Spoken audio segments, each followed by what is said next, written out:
네, 여러분 그 최후의 보루라는 뜻을 가진 단어로 사용하는 우리가 잘 아는 단어가 있는데 그것이 마지노선입니다. 여러분 마지노선이 뭡니까?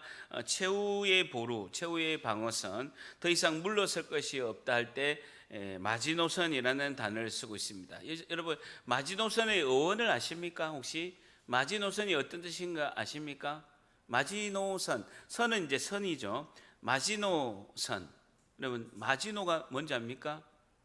카지노 아닙니다. 마지노가 뭔지 아십니까? 여러분 잘 모르시죠? 마지노는 뭐냐면요, 독일이 세계 1차 대전 때 유럽을 이렇게 침공했을 때 1927년에 프랑스의 육군의 장군 이름이 마지노 장군입니다. 그 마지노 장군이 독일이 자꾸 침범해 오니까 튼튼한 벽을 세워가지고 그 프랑스의 140km를 만리장성처럼 그 튼튼한 프랑스 국경에다가 140km를 어떤 나라도 쳐들어올 수 없게끔 방어선을 이렇게 성벽을 이렇게 만든 것이 마지노 장군이 했다 해서 이제 마지노선이죠. 그 당시에 돈으로요 160억 프랑, 지금으로 치면 그 당시에 2억 달러니까 지금의 화폐 가치로는요 한 21조에 드는 그런 엄청난 돈을 들여서 7년 동안 이 마지노선이라는 그 프랑스의 방어선을 만들었습니다. 그래서 이 육군의 이 장군 이름을 따서 마지노선이라고 있습니다. 최후의 보루, 최후의 방어선, 더 이상 물러설 것이 없다라는 뜻으로 마지노선이란 그런 단어를 쓰고 있습니다. 우리도 인간관계에서 갈등과 오해의 상황이 펼쳐질 수가 있습니다. 원치 않았는데 우리 가까운 가족 관계라든지 가까운 관계에서 갈등과 오해로서 이런 상황이 펼쳐질 때 그 갈등과 오해를 해결하고 화해를 해야 하는 최후의 보루, 더 이상 물러설 수 없는 마지노선의 시간을 또 만날 수도 있다라는 것이죠. 더 이상 최후의 보루, 마지노선의 선을 넘기게 되면, 그 시간을 넘기게 되면 더 이상 화해할 수 없는 상황이 될 수가 있습니다. 왜냐하면 화해하려고 했는데 그분이 돌아가시거나 그분이 사고가 나서 어찌 보면 사람을 못 알아볼 때는 화해할 수 있는 그 기회를 마지노선을 이렇게 지나게 될 수도 있다라는 것이죠. 어쨌든 오늘 창세기 마지막 장 50장에서는 우리와 같은 인생을 산 사람이 누굽니까? 야곱이 죽음을 맞이하는 사건이 있게 되고, 그 야곱이 아들 요셉이 110세에 요셉이 죽는 이야기로 창세기가 끝나게 됩니다. 50장에는요 야곱의 죽음 그리고 요셉의 죽음으로 이 한 장의 두 사람의 죽음으로 마지막의 이야기가 창세기가 끝나게 됩니다. 자, 형들은요 아버지 야곱이 죽은 후에 혹시나 애굽 총리인 요셉이 보복할 것을 두려워해서 그 이제 두려움에 떨리고 있죠. 아버지가 죽었으니까 이제 요셉이 우리를 보복할 것이다 라고 해서 이 형제간에 화해의 마지노선이 앞에 펼치게 된다라는 것이죠. 오늘 본문을 통해서 우리가 어떻게 하면 진정한 화해의 길을 갈 수 있는지 자세히 살펴보고자 합니다. 갈등과 오해의 인간관계에서 진정한 화해의 길은 어떤 길인지 자세히 살펴보고자 합니다. 진정한 화해의 길은, 갈등과 오해의 인간관계에서 진정한 화해의 길은 어떤 길인지 오늘 말씀을 통해서 살펴보고자 합니다. 49장 33절 봅니다. 49장 마지막 절 33절 한번 같이 읽습니다. 시작. 야곱이 그 발을 침상에 모으고 숨을 그의 백성에게로 돌아 그 발을 침상에 모으고 숨을 거두니. 한번 줄쳐보세요. 야곱이 평안한 죽음을 맞이했다라는 걸 볼 수 있죠. 야곱의 인생이 147세, 애굽에 130세에 와가지고 17년 동안 평안한 세월을, 야곱의 인생 중에서 마지막 평안한 인생 17년을 보내고 야곱의 평안한 죽음을 의미하는 그 발을 침상에 모으고 숨을 거두고 자녀들에게 유언을 하고 기도하면서 발을 침상에 모으고 숨을 거는 걸 볼 수가 있고, 그의 백성에게도 돌아갔더라. 줄쳐보세요. 조상들과 함께 죽은 그 사후의 세계, 그 내세에 들어갔다라는 걸 의미하죠. 조상과 함께 죽은 그 사후의 세계, 아브라함의 죽어서 그 아브라함의 낙원, 아브라함과 이삭이 갔던 그 사후의 세계로, 내세로 야곱도 들어가게 됩니다. 자, 50장 1절에 보면요, 요셉이 그의 아버지 얼굴에 구부려 울며 입맞추고, 아버지가 147세에 아버지가 돌아가신 것을 보고 요셉이 슬퍼하는 걸 볼 수가 있고요. 2절에 그 수종드는 의원에게 명하여, 줄자 보세요, 아버지의 몸을 향으로 처리하게 하며 의원이 이스라엘 야곱에게 그대로 하되라고 말씀하고 있습니다. 향으로 처리한다라는 것은 미라를 만들었다라는 의미죠. 이집트 애굽은 그 특별히 장례 방법이 발달된 나라입니다. 그래서 수천 년 동안 썩지 않는 미라를 만드는 독특한 기술이 있게 되는 것이죠. 그래서 그 당시에는 애굽의 왕이나 귀족들이 죽으면 그 시신에다가 향료를 넣어서 썩지 않도록 미이라를 만든 걸 볼 수가 있습니다. 성지순례 가보면요, 이집트에 가면 그 카이로의 그 박물관을 보면 그 미이라가 이렇게 되는데 뭐 5,000년 이렇게 넘었는데도 보면 완전히 이렇게 진짜 이렇게 부패하지 않고 이렇게 있는 것을 미이라를 볼 수가 있습니다. 어쨌든 요셉은 야곱의 유언대로 애굽 땅에서 매장하지는 않았지만 아버지 그 야곱을 가나안 땅으로 가기 위해서, 부패하지 않기 위해서 애굽식으로 향품 처리를 하는 것을 볼 수가 있습니다. 자, 3절 같이 있습니다. 시작. 40일이 걸렸으니 애굽 사람 70일 동안, 애굽 사람들은 70일 동안 그를 위하여 곡하였더라. 줄쳐 보십시오. 그러니까 이제 미이라를 만드는데 정확하게 40일이 걸리거든요. 40일을 딱 걸렸는데 향으로 처리해서 미이라를 만들었고, 애굽 사람들이 70일 동안 그를 위하여 곡하였다라는 것이죠. 애굽 사람들이 자신의 왕인 파라오가 죽었을 때 치르는 그 국상에 가까울 정도로 야곱의 죽음에 조의를 표하는 것을 볼 수가 있습니다. 그 누구 때문에 그랬겠습니까? 총리인 요셉과 그의 아버지 야곱에 대한 존경심 때문에 그들이 국상에 가까운 그 파라오 왕이 죽었을 때의 정도의 그런 장례를 치르는 것을 볼 수가 있죠. 야곱이 뭐 하는 사람이었습니까? 목축업자죠. 애굽 사람들이 경멸하는 목축업자고, 한평생 나라 없는, 집도 없는 나그네 인생을 살았던 것이 야곱입니다. 그런데 그 야곱은 하나님의 진정한 종이고 선지자로 하나님께서 세우시는 것을 우리가 볼 수가 있고, 이 야곱을 위해서 애굽의 그 최고의 강대국인 애굽의 백성들이 70일 동안 야곱을 위해서 그 슬픔의 곡을 했다라고 이렇게 볼 수가 있습니다. 나 인생의 마지막 모습이 우리의 진짜 모습이라고 할 수 있죠. 우리는 이 땅의 삶을 마치고 주님을 만날 것인데, 누가 나의 장례식에 와서 감사와 존경을 표현하느냐가 내 인생의 이 땅에서의 마지막 평가라고 할 수 있을 것입니다.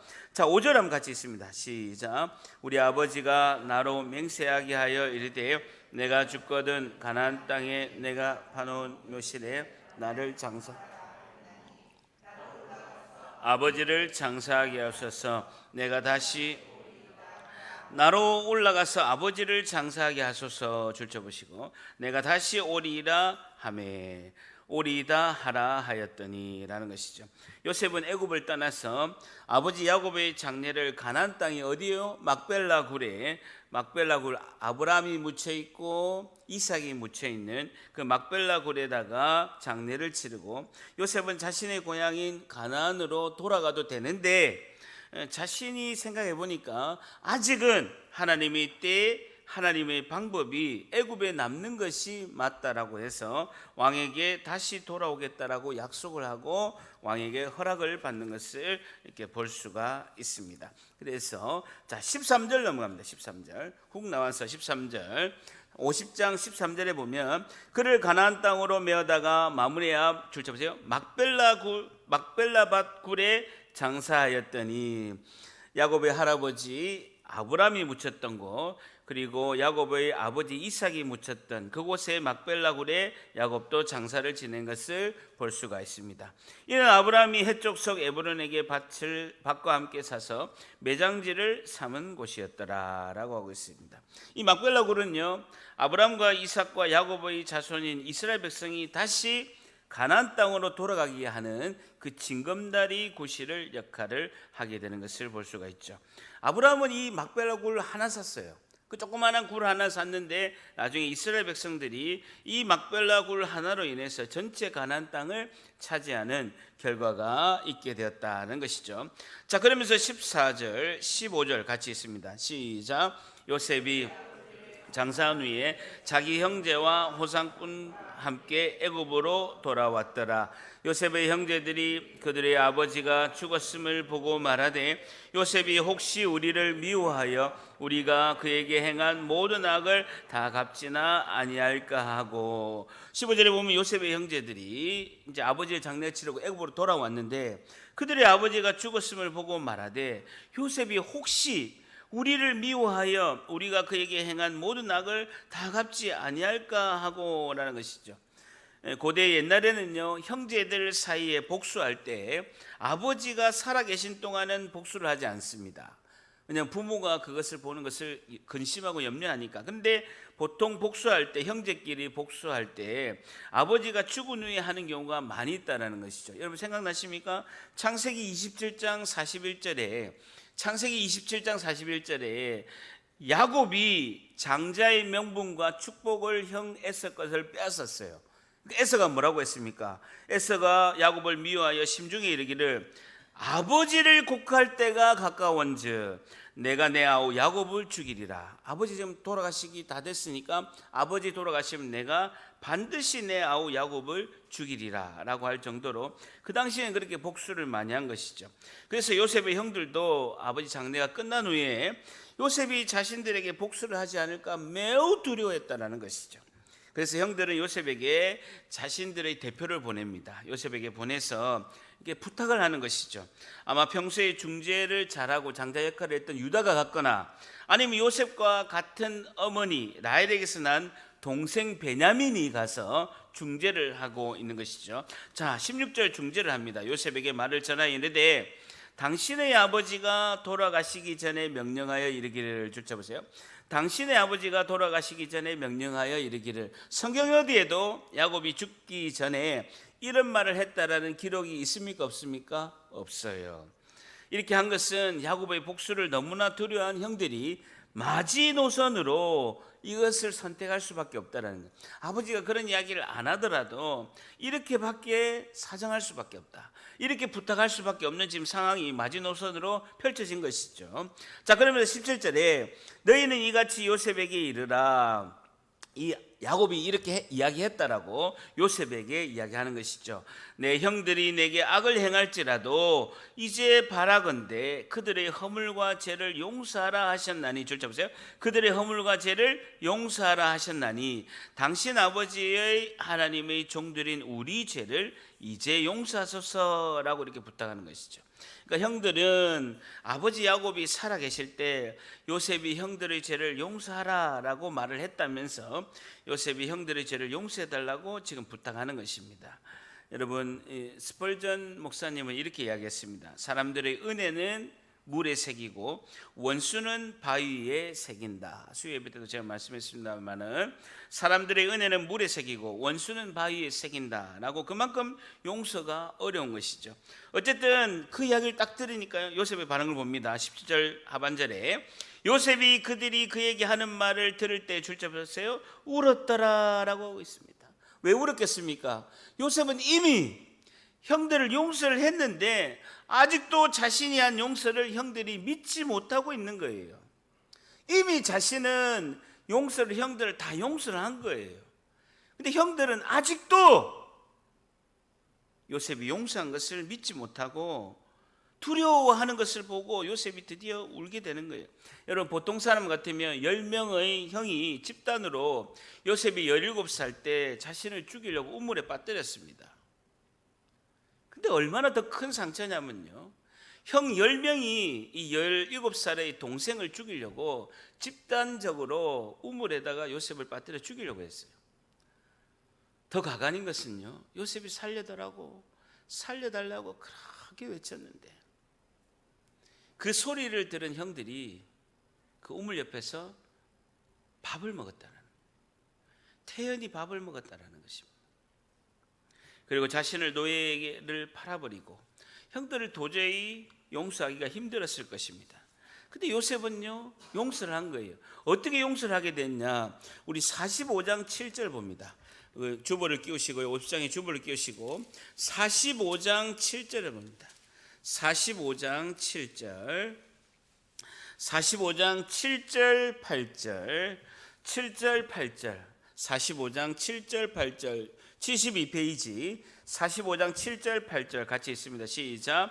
하나님이 큰 구원으로 당신들의 생명을 보존하고 당신들의 후손을 세상에 두시려고 나를 당신들보다 먼저 보냈나니 그런즉 나를 이리로 보내신 이는 당신이 아니요 하나님이시라. 하나님이 나를 바로에게 아버지로 삼으시고 그 온 집의 주로 삼으시며 애굽의 온 땅의 통치자로 삼으신. 여러분 보세요. 45장 7절에 보세요. 하나님이 큰 구원으로 당신들의 생명을 보존하고 당신들의 후손을 세상에 두시려고 나를 당신들보다 먼저 보냈다는 거예요. 당신들이 그렇게 한 것이 아니라 하나님이 먼저 보내셨고 8절에 그런즉 나를 이리로 보낸 사람은 노예로 팔아가지고 어쨌든 간에 애굽 땅으로 보낸 것은 당신들이 아니고 하나님이시라라는 것을 요셉이 깨달았다는 것입니다.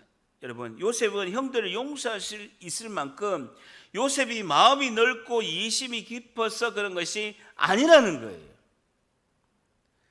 마음이 넓고 이해심이 깊어서 요셉이 용서한 것이 아니라 이 모든 것은 하나님의 섭리이고 하나님의 뜻이었음을 깨달았기 때문에 형들을 용서했다라는 거예요.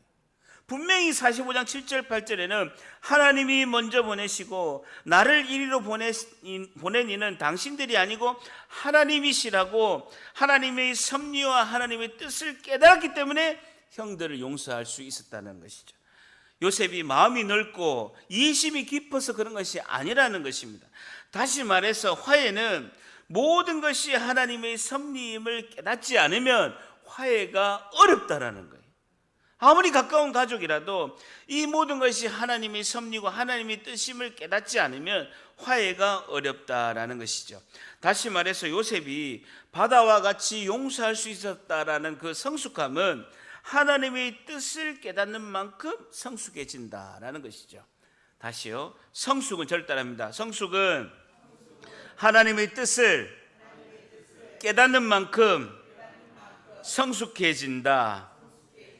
다시요. 성숙은 하나님의 뜻을 깨닫는 만큼 성숙해진다. 다시 50장 넘어가서 오늘 우리에게 주시는 첫 번째 교훈은요, 성도는 진정한 하나님의 섭리를 깨닫고 진정한 하나님의 섭리를 깨닫고 용서할 때 화해의 길로 가게 됩니다라는 것이죠. 진정한 하나님의 섭리를 깨닫고 용서할 때 화해의 길로 가게 됩니다라는 것입니다. 진정한 하나님의 섭리를 깨닫고 용서할 때 화해의 길로 비로소 갈 수 있다라고 성경은 말씀하고 있습니다. 우리는 하나님의 뜻과 하나님 주시는 복을 깨닫는 만큼 성숙해진다라는 것이죠. 여러분, 하나님 주시는 복이 뭡니까? 우리는 하나님의 뜻과 하나님의 복을 깨닫는 만큼 성숙해지는데 하나님의 복이 뭐냐는 것이죠. 하나님이 나와 늘 함께 하심을 믿고 삶을 사는 것이 하나님이 주시는 복이다라는 것이죠. 여러분, 우리가 창세기 오늘 50장까지 자세히 살펴보고 있습니다만은 성경 어디에도 요셉 앞에 하나님이 나타나셔서 직접 요셉에게 말씀하신 기록이 없습니다. 다시요. 여러분, 하나님께서 요셉에게 나타나셔서 요셉 앞에서 하나님께서 어떤 이야기를 하시거나 환상으로 나타나시거나 음성으로 들려진 그 기록이 성경에는 전혀 없다라는 것입니다. 근데요, 하나님께서 아브라함에게는 어떻게 했습니까? 아브라함에게 나타나셔서 너는 복의 근원이 될지어다 라고 말씀하시고, 위기 때마다 하나님께서 아브라함에게 꿈으로 나타나시고 환상으로 나타나시고, 모리아 산에서 아브라함이 이삭을 100세에 낳은 이삭을 바칠 때 그때 하나님께서 사자를 보내서 음성으로 하나님 앞에 나타나셨다라는 것입니다. 여러분 이삭은 어떻습니까? 창세기 26장 2절에 보면요, 흉년이 와서 이삭이 가나안 땅을 떠나려고 하니까 창세기 26장 2절에 여호와께서 이삭에게 나타나 이르시되 애굽으로 내려가지 말고 내가 내게 지시하는 땅으로 거주하라 라고 이삭에게도 하나님 수시로 나타나신 거예요. 26장 24절에도 브엘세바에서 하나님이 이삭에게 나타나시고, 여러분 야곱은 어떻습니까? 야곱은 수시로 나타나셨죠. 하나님께서 베델에서 야곱을 만나주시고, 외삼촌 라반이 추격할 때도 하나님 나타나시고, 형 에서가 야곱을 만나러 군대를 이끌고 올 때도 하나님께서 야곱에게 그리고 에서에게 나타나시고, 하나님과 씨름하는 야복강가에서도 수시로 하나님께서 야곱에게 나타나셨다라는 것이죠. 그런데 요셉은 17살에 노예로 팔려갈 때 하나님 전혀 나타나시지 않은 거예요. 하나님 계속 침묵하셨어요. 그리고 보디발 아내 때문에 억울하게 감옥에 갔을 때도 요셉은 너무나 힘든 상황에서도 단 한 번도 하나님께서 요셉아 요셉아 하고 나타나지 않으셨다라는 거예요. 아브라함에게 나타나신 하나님, 이삭에게 나타나신 하나님, 야곱에게 너무나 많이 나타나신 하나님, 직접 말씀하시고 나타나시고 음성으로 들려주셨는데 왜 요셉에게는 전혀 요셉의 인생의 위기에 단 한 번도 하나님께서 나타나지 않으셨다라는, 마치 지금 우리처럼 우리가 이 인생의 고난의 터널에서 아무리 하나님께 기도해도 하나님이 침묵하고 계신 것처럼 전혀 말씀이 없으신다라는 것이죠. 요셉은 형들에 대한 미움과 증오가 가득해서 잠을 잘 수 없었을 때도 하나님은 아무런 이야기를 요셉에게 하지 않으셨다라는 것입니다. 요셉에게 너무나 하나님은 침묵함으로써 요셉 앞에 나타나지 않으시고 계속 침묵했다라는 것이죠.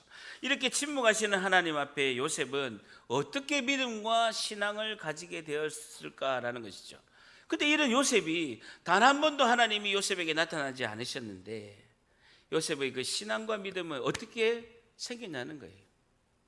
여러분, 아브라함, 이삭, 야곱, 요셉, 누가 제일 신앙이 제일 올바릅니까? 요셉이 단연탑 아닙니까? 근데 요셉에게는요 전혀 하나님이 나타나지 않으신 거예요. 근데 요셉의 신앙이 어디에서 나왔냐는 거예요. 그것은요 아브라함과 이삭과 야곱에게 내려오는 그 신앙 교육이 요셉에게 전수가 되어서 요셉이 믿음을 가질 수 있었다는 거예요. 할아버지 이삭에게, 아버지 야곱에게 들은 그 신앙의 교육이 요셉이 믿음을 가질 수 있었다라는 것입니다. 요셉의 신앙은 단 한마디로 뭡니까? 하나님 앞에서 코람데오 신앙이라는 거예요. 요셉의 신앙은 하나님 앞에서 코람데오 신앙이라는 거예요. 요셉이 뭐라고 합니까? 보디발의 아내가 유혹했을 때 요셉이 한 고백이 그거지 않습니까? 내가 하나님 앞에서 어떻게 죄를 지을 수 있으리요? 코람데오 하나님 앞에서의 신앙이라는 것입니다. 아브라함과 이삭과 야곱을 통해서 내려오는 그 신앙 교육을 통해서 요셉이 가지고 있는 신앙의 핵심은 코람데오 하나님 앞에서의 신앙을 가졌다라는 것이죠. 여러분, 요셉은 인생의 위기에서 하나님이 나타나셔서 하나님을 보고 하나님의 음성을 듣지 않더라도 아버지 야곱에게서 들은 약속의 하나님을 듣고 아버지 야곱이 경험한 하나님의 은혜 간증을 들음으로써 신앙을 잘할 수 있었다라는 것이죠. 여러분, 자녀의 신앙의 마지노선은요 가정에 있고 교회의 주일학교에 있는 줄 믿습니다. 우리 자녀들의 신앙의 마지노선은요 가정에 있어요. 그 다음에는요 우리 교회학교 주일학교라는 것입니다. 냉정하게 이야기하면요 그 성도의 신앙의 점수는 자녀의 신앙을 보면 몇 점인가를 알 수 있다는 것입니다.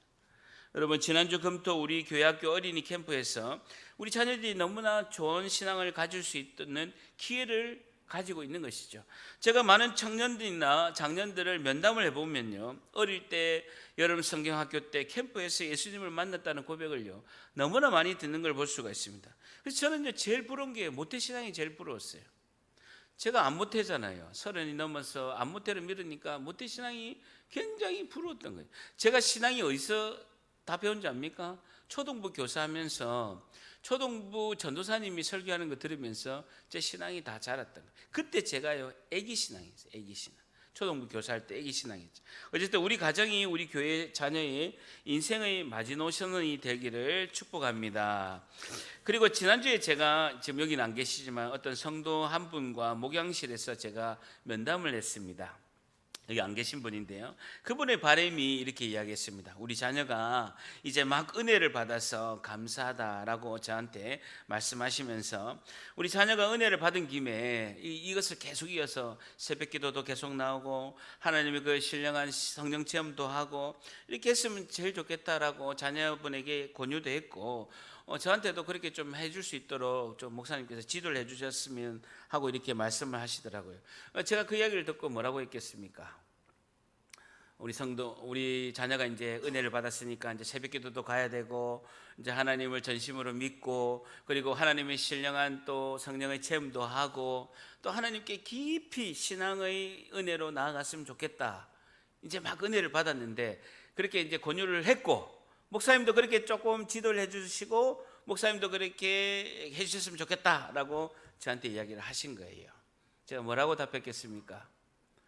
제가 매일마다 새벽기도 가기 위해서 그 집 앞에 가서 기다렸다가 태워가지고 새벽기도를 하고, 그리고 하루에 10시간씩 저하고 같이 손잡고 기도하면서 성령의 은혜를 받기를 경험하고, 그리고 매일마다 하루에 2시간씩 성경 읽고 막 그렇게 할 수 있도록 제가 한번 해볼게요 라고 했겠습니까? 제발 그렇게 이야기하지 마세요. 제발 그렇게 이야기하지 말았어요.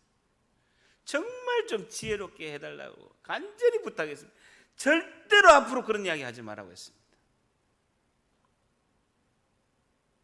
부모의 절제되지 못하고 과도한 신앙은 오히려 자녀의 신앙에 방해가 됩니다 라고 말씀을 했습니다. 부모가 균형을 잡히고 그리고 지혜롭게 이렇게 신앙생활을 해야 되는데, 혹시 과도하고 절제도 되지 못한 그 신앙으로 인해서 자녀가 가정에서 소외감이나 혹여나 상처를 받게 되면 훨씬 더 마이너스라고 말씀을 드렸습니다. 그래서 그런 이제 자녀들을 제가 면담해 보면요, 부모가 너무 강요하고 부모가 너무 율법적으로 이렇게 푸시를 많이 해서 부모와 같은 적극적인 신앙생활을 내가 하고 싶지 않습니다라고 제게 고백하는 그 우리 청년들, 우리 또 이렇게 초신자들이 대부분이에요. 그래서 정말 부모는 자녀를 정답으로 율법적으로 가르치려고 하지 말고 자녀가 변화될 수 있도록 온유함으로 인내를 가지고 좀 기다려 주시면 안 되겠습니까? 좀 기다려 주시면 너무 감사하겠습니다 라고 제가 강조를 했습니다. 자녀는요, 부모가 인내하고 기도하고 기다리는 것을요 다 알고 있습니다. 근데 목사님 왜 이렇게 방황하냐고요? 내가 안 시켰어요. 저한테 그러지 마세요. 자녀가요, 부모가 인내하고 기도하고 기다리는 것을 다 알고 있다라는 거예요. 그럼에도 불구하고 방황하는 것은 잠시 방황했다가 그 부모의 기도를 기억해서 다시 주님의 품으로 돌아오게 반드시 된다는 것입니다. 그래서 자녀가 방황하지 않으면 좋은데, 만약에 방황하고 있다면 그때 인내하고 기도하면서 기다리고 좋은 교훈의 말씀과 그리고 온유하고 그리고 이렇게 인내하는 모습을 보여주면 자녀는 그 때와 그 하나님의 그 시기에 반드시 돌아오는 줄 믿습니다. 아무도 아멘 안 하시네. 자, 근데 이 부작용이 있어요. 이 설교를 듣고 자녀들이 집에 가서 이야기합니다. 엄마, 아빠, 목사님이 우리가 방황해도 된다고 했잖아요. 엄마, 아빠가 무조건 참고 기다리라고 했으니까 내가 좀 방황하더라도 참고 기다리세요 라고 하면 돼요, 안 돼요? 안 된다는 거예요. 그런 생각을 가지고 있으면 이 비 오는 날에 먼지가 나도록 하나님께 두드려 맞는다라는 거예요. 그래서 좋은 말 할 때 자수하고 회개하시기를 바랍니다. 설교가 균형이 잡혔죠? 부모하고 자녀하고 균형이 딱 잡혔죠? 그러면 안 된다는 거예요. 엄마, 목사님 이야기 못 들었습니까? 인내하고 참고 그리고 온유한 모습을 저에게 보여줘야 제가 방황을 그치고 하나님께 돌아갈 것 아닙니까? 그러면서 계속 방황하면 비 오는 날에 뭐가 나도록? 먼지가 나도록 하나님께 두드려 맞고 돌아오게 된다라는 거예요. 그래서 저를 따라합니다. 우리 청년들은, 청년이 안 따라하네요. 저를 따라합니다. 우리 청년들은 자수하고 회개하자. 어쨌든 자 50장 19절, 자 균형이 맞췄어요. 자 50장 19절 같이 있습니다. 시작. 요셉이 그들에게 이르되 두려워하지 마소서, 내가 하나님을 대신하리까. 줄자 보세요. 공동번역 성경에 보니까 내가 하나님 대신 벌이라도 내릴까요? 라는 것입니다. 내가 하나님을 대신하여 벌이라도 내릴 듯 싶습니까? 라고 원어 본문의 공동 번역에는 그렇게 되어 있다는 것. 내가 하나님을 대신하여 벌이라도 내릴 듯 싶습니까? 라고 요셉이 거꾸로 물어보는 거예요. 요셉의 이 고백은 코람데오 하나님 앞에서의 신앙으로 모든 것이 하나님의 주권대로 이루어지기 때문에 사람이 하나님의 주권을 대신 행사할 수 없음을 고백하고 있는 거예요. 요셉의 신앙의 엑기스가 이 한 문장에 다 있습니다. 내가 하나님을 대신하겠습니까? 나는 하나님 앞에서의 죄인이고 하나님 앞에서 겸손한 자이길 뿐이지 모든 것이 하나님의 주권대로 되고 있는데 사람이 어떻게 이 하나님의 주권을 대신 행사할 수 있겠습니까? 라고 말하면서 오늘의 핵심이 20절입니다. 20절 같이 있습니다. 시작. 당신들은 나를 해하려 하였으나 하나님은 그것을 선으로 바꾸사 오늘과 같이 많은 백성의 생명을 구원하게 하시려 하셨나니. 하나님은 그것을 선으로 바꾸사. 줄자 보세요. 선 동그라미 쳐보세요. 히브리어로 토브라는 단어인데요, 하나님의 의지, 하나님의 계획을 말하고 있습니다. 무엇이 좋은 것이냐? 선은 좋은 것이잖아요. 무엇이 좋은 것이냐? 하나님의 계획과 의지가 선하다라는 거예요. 요셉의 위대한 신앙을 한마디로 압축하면 하나님은 그것을 선으로 바꾸신 분이라는 거예요. 어떠한 경우에도 고난과 역경을 하나님은 그것을 선으로 바꾸신다는 거예요. 하나님의 의지와 계획으로 바꾸신 분이라는 것입니다. 돌아가게 하시는 분이다라는 겁니다. 야곱이 요셉을 축복했을 때 요셉의 고백이 요셉에게 뭐라고 했습니까? 하나님은 그것을 돌이키게 하시는 분이다라는 것이죠. 로마서 8장 28절에 우리가 알거니와 하나님을 사랑하는 자 곧 그의 뜻대로 부르심을 입은 자들에게는 모든 것이 합력하여 선을 이루니라 라는 것입니다. 자, 그리고 20절에 보면요, 오늘과 같이 줄자 보세요. 이것은 오늘날처럼 현재와 같이라는 원어의 뜻입니다. 현재와 같이, 이날과 같이, 현재와 같이, 이날과 같이 오늘날처럼 많은 백성의 생명을 구원하게 하시기려 하셨나니라는 것입니다. 줄자 보시면요, 많은 백성의 생명을 구원하게 하시려 하셨나니 7년의 흉년에도 하나님께서 요셉으로 말미암아 굶어 죽지 않고 살아남을 수 있게 하셨다라는 것입니다. 그러면서 당신들은 나를 해하려 하였으나 하나님은 그것을 선으로 바꿔사 요셉은 하나님의 섭리, 하나님의 의지, 하나님의 계획을 깨닫자 진정으로 형들을 용서하게 되었다라고 또 강조하고 있는 거예요. 창세기 45장 7절 8절에 강조하고 그리고 창세기 50장에도 또다시 강조하는 것을 볼 수가 있다. 50장 20절에도 강조할 수 있다라는 것입니다. 여러분, 따라서 중요한 내용을 여러분 한번 기억해 보세요. 용서는 내가 한 용서를 내가 받아들일 때, 따라하지 마시고요, 용서는 내가 한 용서를 내가 받아들일 때 비로소 화해가 되는 것이라는 거예요. 자, 다시요. 용서는 내가 한 용서를 내가 받아들여야 돼요. 내가 용서를 하겠다고 생각이 있잖아요. 그 생각을 가지고 있는 것을, 마음을 가지고 있는 것을 내가 받아들일 때 비로소 화해가 된다라는 거예요.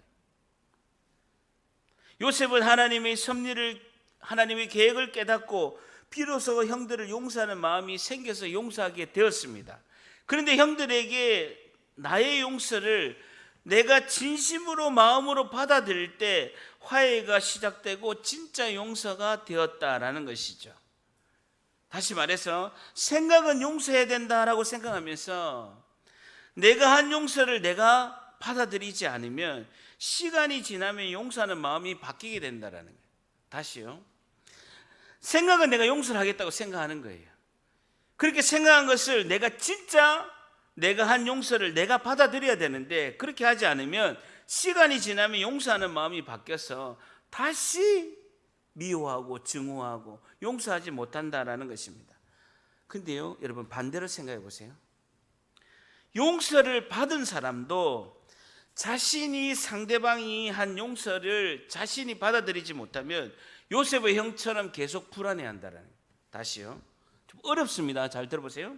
용서를 받은 요셉의 형들도 상대방이 한 용서를 자신이 받아들이지 못하면 요셉의 형들처럼 계속 불안해할 수밖에 없다라는 것이죠. 결국은 용서와 화해는요, 하나님 은혜 안에서 용서를 한 사람도 용서를 받은 사람도 서로가 마음으로 받아들일 때 용서가 가능하다라는 것이죠. 좀 어렵죠? 내가 한 용서를 내가 받아들이지 않으면 진짜 용서가 아니라는 거예요. 그리고 용서를 받은 사람도 상대방이 한 용서를 내가 받아들이지 않으면 계속 두렵고 떨리고 언젠가는 복수를 하겠다, 보복을 하겠지라고 겁내한다라는 거예요.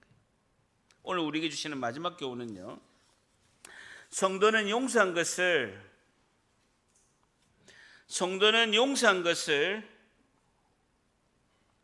마음으로 진정하게 받아들일 때 화해의 길로 가게 됩니다. 화해의 길로 가게 됩니다. 성도는 용서한 것을 마음으로 진정하게 받아들일 때 화해의 길로 가게 됩니다라는 것이죠. 용서한 것을 마음으로 진정하게 받아들일 때 화해의 길로 가게 됩니다라는 것입니다. 제가 왜 이 말씀을 하겠습니까? 여러분 잘 보세요. 마찬가지로 하나님께서 우리를 아들 예수 그리스도의 십자가의 죽으심으로 그 예수님의 그 십자가의 보혈의 피로 우리를 다 용서하셨어요. 다시요. 하나님께서 우리를 그 아들 예수 그리스도의 십자가의 죽으심으로, 예수님께서 십자가에 우리를 대신해서 그 피 흘리고 죽으심으로, 죄값을 다 치르심으로 우리를 다 하나님께서 용서하셨다라는 거예요. 그런데 그 용서를 믿음으로 받아들이지 못하면 요셉의 형들과 똑같다라는 거예요. 하루하루를 두려워하고 하루하루를 겁내면서 그 하나님이 주신 그 용서를 누리지 못하고 두려움 속에서 살 수밖에 없다라는 거예요. 요셉의 형들과 우리가 다른 게 뭐 있습니까? 똑같다라는 거예요. 하나님께서 우리의 회개를 받아들이시고 용서하셔서 주님 뭐라고 하십니까? 다시는 죄를 기억하지 않겠다. 그러면서 날마다 평화와 평강의 은혜로 인도하였는데 누리질 못하는 거예요. 이 하나님의 용서를 내가 받아들이지 못하면 자유를 누릴 수가 없다라는 거예요. 요셉의 형과 똑같다라는 것입니다. 이미 요셉은 창세기 45장 7절 8절에 형들 다 용서했어요. 하나님의 섭리를 깨닫고 다 용서를 했는데 형들이 받아들이지 못하는 거예요. 이미 다 용서를 했는데 받아들이지 못하는 거예요. 하나님께서 우리를 아들 예수 그리스도의 구원의 은혜로 다 용서하시고 천국 백성으로 자유를 누리게 하셨는데 받아들이지 못하니까 여전히 두려움 속에 사는 거예요. 손이 바들바들 떤다니까요. 두려워서 어떻게 할 줄을 모른다라는 것입니다. 주님의 용서와 사랑을 받아들여서 자유함을 누리시길 바랍니다. 누려야 돼. 누려야 된다니까요. 왜 두려움이 있습니까? 무엇이 두려워합니까? 누리시기를 바랍니다. 그러면서 50장 21절 보세요. 당신들은 두려워하지 마소서. 줄자 보세요. 내가 당신들과 당신들의 자녀를 기르리다 하고 그들을, 줄자 보세요, 간곡한 말로 위로했더라 라고 하고 있습니다. 요셉의 형들이 갖고 있는 심한 두려움을 갖지 않도록 다시 한번 강조하고 있습니다. 그러면서 내가 당신들과 당신들의 자녀를 기르겠다라는 것입니다. 요셉은 형제들의 죄를 용서할 뿐만 아니라 한 걸음 더 나아가서 그 형들의 자녀들까지 모두 양육하겠다고 자비를 보여주고 있다라는 거예요. 근데요, 그들을 간곡한 말로 위로했더라. 간곡한 동그라미 쳐보세요. 여러분, 이 간곡한 단어가 히브리어로 레브라는 단어인데요, 심장이라는 뜻입니다. 심장. 요셉은 이 심장, 마음 깊이 스며드는 감동 깊은 설득력 있는 심장에서 나오는 말로 요셉은 형들에게 간곡히 위로하고 있다는 거예요. 요셉이 형들의 마음 깊이 스며드는 이 감동 깊고 설득력 있는 말로 위로할 수 있었던 것은 뭐 때문에 그렇습니까? 요셉의 그 심장 안에, 마음 안에 형들을 향한 이 간곡한 은혜가 담겨 있기 때문에 나오는 것이다라는 것이죠. 여러분, 마음은요, 생각을 담는 그릇이고, 말은 사람의 마음을 드러내는 문이입니다. 문. 여러분, 저를 따라합니다. 마음은 생각을 담는 그릇이다. 말은 마음을 드러내는 문이다. 여러분, 다시 말했어요. 사람의 말은요, 마음속에 있는 생각을 드러낸다라는 거예요. 요셉이 심장 안에 그런 형들에 대한 사랑하는 마음이 있었기 때문에 그런 말이 나온다라는 거예요. 간곡한 위로를 했더라. 심장에서 나와서 이야기를 했다라는 거예요. 레브라는 단어, 심장에서 나와서 그런 이야기를 했다라는 것이죠. 자, 22절에 보면요, 요셉이 그의 아버지의 가족과 함께 애굽에 거주하여 110세를 살며, 줄쳐 보세요. 야곱이 죽은 후에 54년의 세월이 지났습니다. 야곱이 죽고 나서 54년 동안에 드디어 평화와 평강의 시대가 있어서, 야곱이 죽고 난 후에 54년의 세월이 지나서 드디어 요셉이 110세의 생을 마감하면서 마지막 유언을 하고 있습니다. 마지막 유언 24절 같이 있습니다. 24절 시작. 요셉이 그의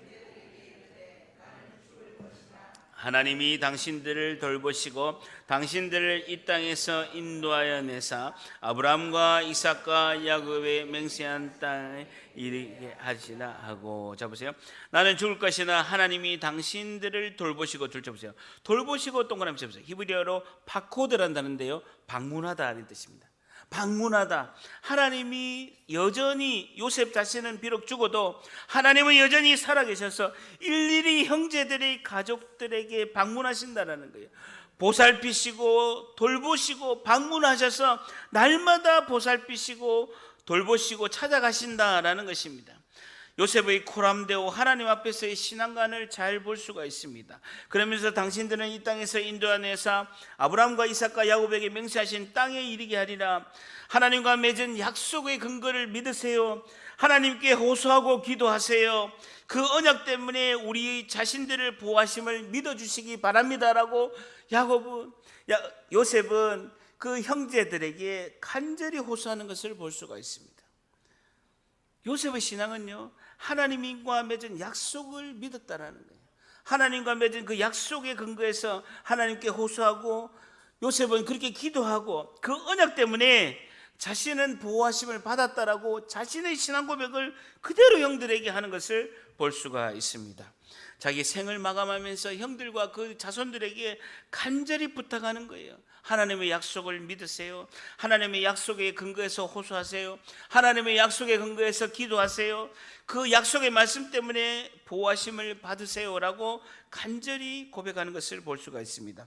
그러면서 25절에 요셉이 또 이스라엘 자손에게 맹세하여 이르기를 하나님이 반드시 당신들을 돌보시니, 주쳐 보세요. 당신들은 여기서 내 해골을 메고 올라가겠다 하라라는 것이죠. 먼 훗날에 이스라엘 백성이 출애굽할 때 자신의 그 유골을 고향인 가나안 땅에서 이장에서 묻어달라라고 부탁하는 것을 볼 수가 있습니다. 이것은요, 요셉이 죽은 후에 몇 마시겠습니까? 463년 후에, 몇 년 후에? 463년 후에 출애굽할 때 요셉의 유골을 가나안 땅으로 들고 가는 것을 볼 수가 있습니다. 메모하시겠습니까? 히브리서 11장 22절에 히브리서 11장 22절에 믿음으로 요셉은 임종시에 이스라엘 자손이 떠날 것을 말하고 또 자기 뼈를 위하여 맹세하였으며 라는 것입니다.